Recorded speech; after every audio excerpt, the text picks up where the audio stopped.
Hi everybody.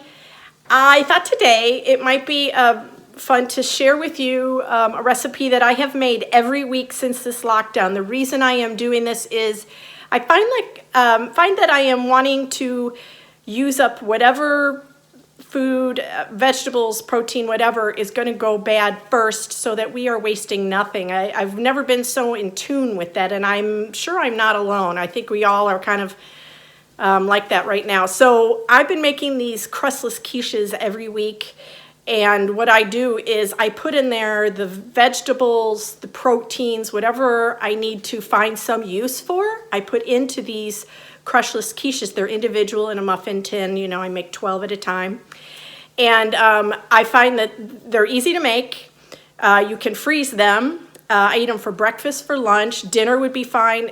I think it'd be great sizes for kids for dinner. They're inexpensive because it's eggs. And I can't get enough of them. And you can change them every week. You change whatever you want to do with them, whatever you have left over. Last week I had some leftover black beans from a recipe I made, and I put that with tomato and onion and some ham, and fantastic, really good. So let me show you which one I'm making this week and show you how easy it is, and maybe this could become something that will help you use up what you have and also make it easy when you're ready to go eat. It's right there to take, okay? Okay, I'm going to use the 12 cup because I figure if you're going to make them, make a lot of them. And you're going to want to spray it or cover it with oil because they will stick, even in a non-stick. I guess you could use paper cups in here if you wanted. And then for vegetables, anything. So I had cauliflower the other night for dinner. I cooked up the whole head knowing that we couldn't eat the whole thing. That's left over. I'm going to chop that a little finer, put that in. We have spinach that we can use up, and these tomatoes are ready to go, so I'm going to use these. And these are great. Sometimes I cook them down, but sometimes I just put them in whole.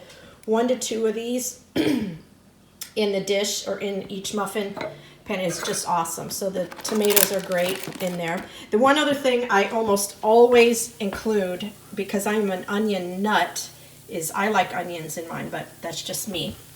And then, hello Charlie. Hello, Amy. And then for protein, today I'm going to use, this is leftover lunch meat. Not a lot, I don't have a lot of that, so, but I do always put a cheese in there. Feta's great. Weight Watchers, people on diets, this is a great low-fat cheese, so nice small pieces, lots of flavor. And then for the egg mixture, I use 7 eggs and about 1/2 cup of milk.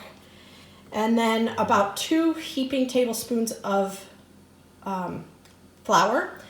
And that's just to kind of thicken it up, taste more like a quiche. So what I'm going to do is pack the muffin muffin compartments with the vegetables and then the protein first, and then fill in with the egg. So I want to try to get as much vegetables in here as I can and some protein, and then fill in with the egg. And how much you pack into the muffin cups will determine how much egg you need. In this case, I actually did not have as much as I normally do, so my 7 eggs did not fill up the cups. So I did end up mixing 1 extra egg with some milk and a little flour to fill in that last cup. Okay, so I baked these at 350. And the way I make sure that they're done, because you want to make sure that the egg is not still runny, I just kind of put a fork and pull it back, make sure the egg has set up. So 35 minutes at 350 is perfect. And amazing. There they are. And they smell fantastic, of course. And that's the finished deal. So maybe that will help you use things up each week in your house and be an efficient meal that tastes great and so easy. I actually like to eat them cold. That's my favorite way, but I will tell you that if you freeze them and then pull them out of the freezer, eating them cold does not work because there's something about the water is pulled, separated. I'm not sure how that works in the freezer. So you microwave them and they're amazing. So if you freeze them, the important thing is to eat them after you microwave them. Weird piece of it, but that's what makes them taste just like you pulled them out of the oven. Okay, so thank you so much. Take care, everybody.